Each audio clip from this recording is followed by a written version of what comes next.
Hi there. Thank you so much for reaching out to us.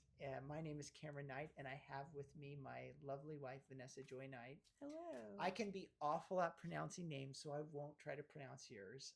I'm sorry. But I love your question, and I love how you phrased it. You are single, and you want to know what's coming or where you're at in the arena of love. And so, um, what I want to do for this is just let the cards flow. We're going to choose three cards and we're just going to read them along one after another and see how they relate to this question you And we have the lover's card have. first. Yes! We did not plan that. We did No, not do we did that. not. It's a fresh shuffle. This is a different, and I really like this deck. It's a different interpretation of this card. So I need to explain it a little. This is not a kind of a triplet of love you see here, but rather two lovers and then the personification, you could say, of love itself, Venus. And she is guiding these two in the ceremonial dance of love, because one of the things my wife and I talk about often is that we do not feel that we are alone in this operation, Mm-hmm. that we could not, nor would it have any.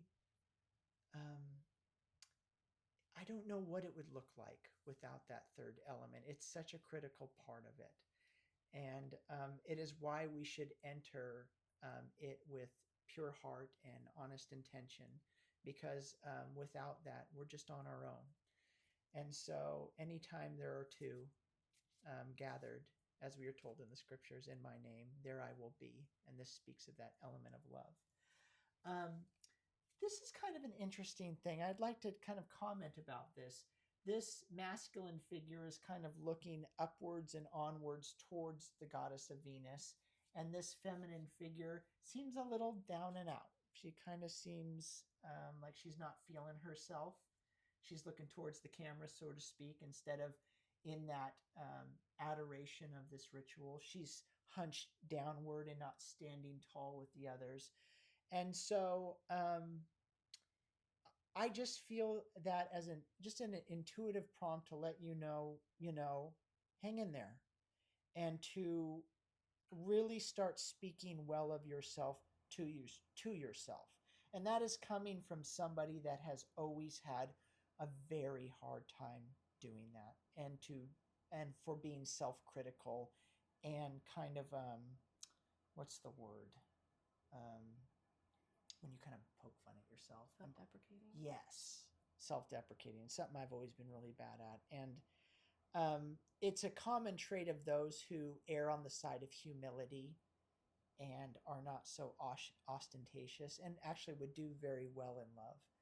And so, whether we like it or not, we signal energetically and visually to the world what's going on inside. And if we are not thinking well of ourselves and where we stand in the arena of love, we can kind of create a cyclical problem for ourselves. I just feel intuitively, especially with how you phrased your question, that you are a humble spirit, a kindly spirit, a person that's open to love. So to you, I would say, please stand tall in that confidence. Mm-hmm. Um, and the supporting cards will maybe speak more to that. But that's kind of where I'm feeling you right there. Know that you are worthy and you're obviously a manifester. Yeah, right? You got the lover's card. Yeah. Love is on the way. And Don't speaking of fret. this, my wife has mentioned this before. I always like when she does. Don't forget to include yourself in this reading. So if there's anything you see in these cards that you feel like we might be off on or something we missed, please add to your interpretation of these symbols, because there are many of them and they reach us on every level. And don't let me project on you.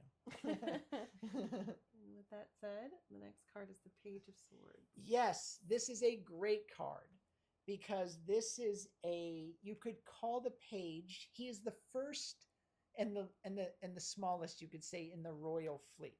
He has conquered, the first 1 through 10 elements of the minor arcana, and now he has proven himself to be royal.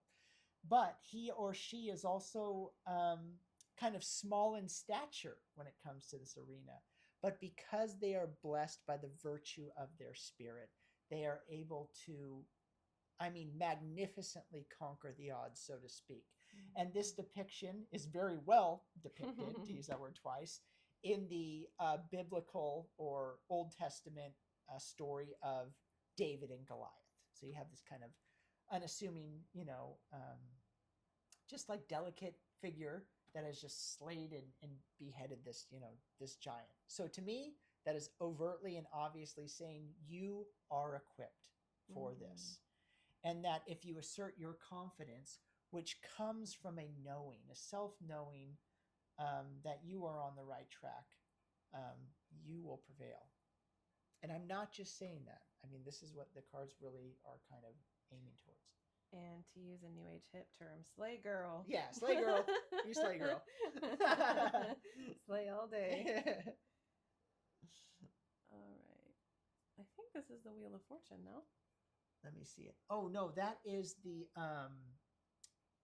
Ace of Pentacles. Oh, gotcha. The Ace is it's a great card. It's the first card. It is origins.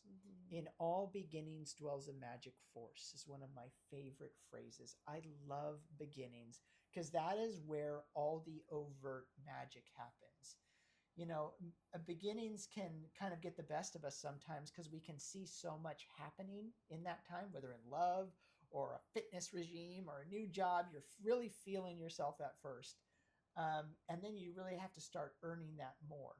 But what this is saying to me is that this is going to be a time of growth for you, which is symbolized in this growing. It's kind of a figure that's turning into a tree. He's sprouting upwards on account of this light of truth.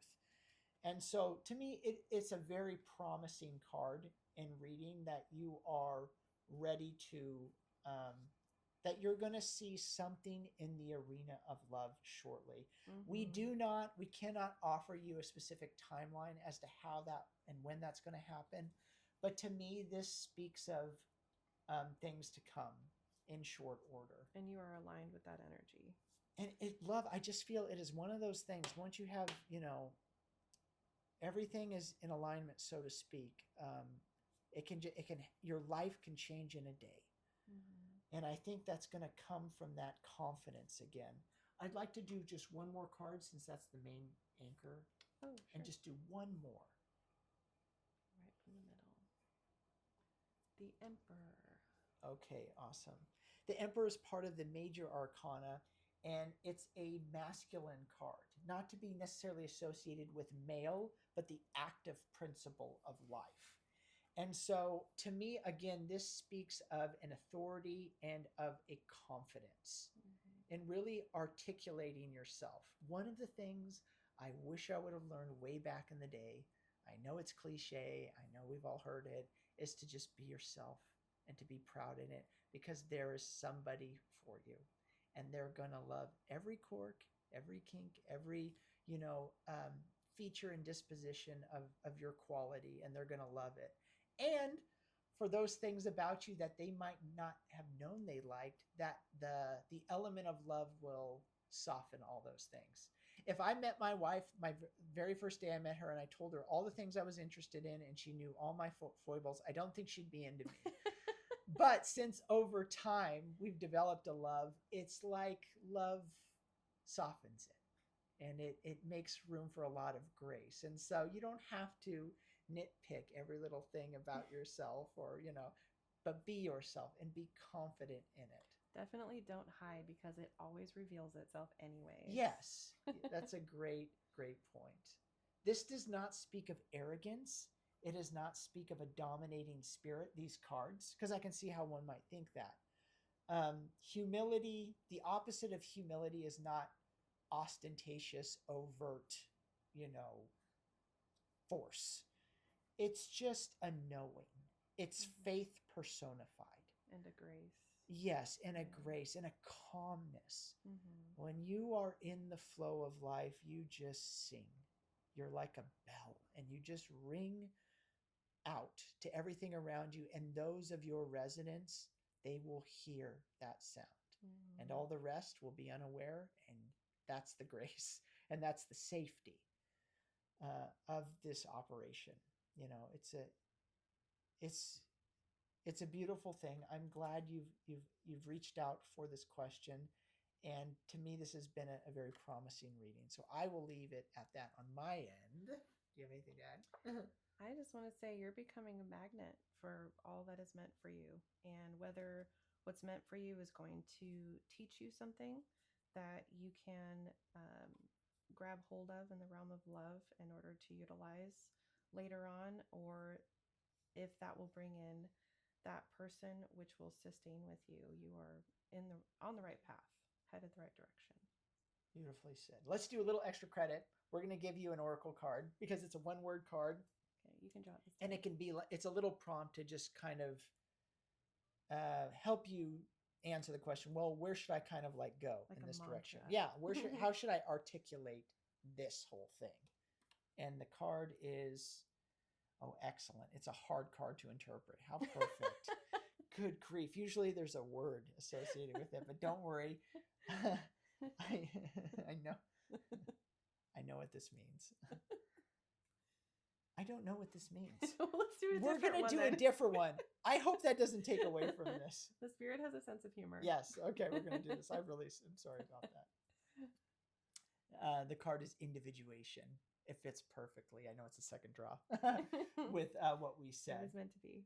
And it is the card that personifies the phrase, to thine own self be true. Mm-hmm. You know, one of my favorite Disney movies back in the day was Sword in the Stone. And what I loved about it is just like this page here, it is often the unassuming and the seemingly overlooked that achieves the victory in the end, because that is the best way for spirit to articulate itself. Mm-hmm. And often that person demonstrates the most favored qualities of spirit, which is, as my wife mentioned, that of humility and faith. So I love this. And I wish you, do you want to add anything? Sorry. I mean, I feel congratulations is in order, because it seems like you're just a very grounded individual, and you know yourself and you know what you want and you are drawing it towards you. I've never said this before, but you killed it, girl, in this reading. This is awesome. Slay girl. Yeah, slay girl. Yeah, that's right. It's a sword. Yeah. Slay girl. That's the theme. It's your next reminder. If you wanted reverent mystics, you came to the wrong place. Okay. Thank you for your time and energy. Bye-bye.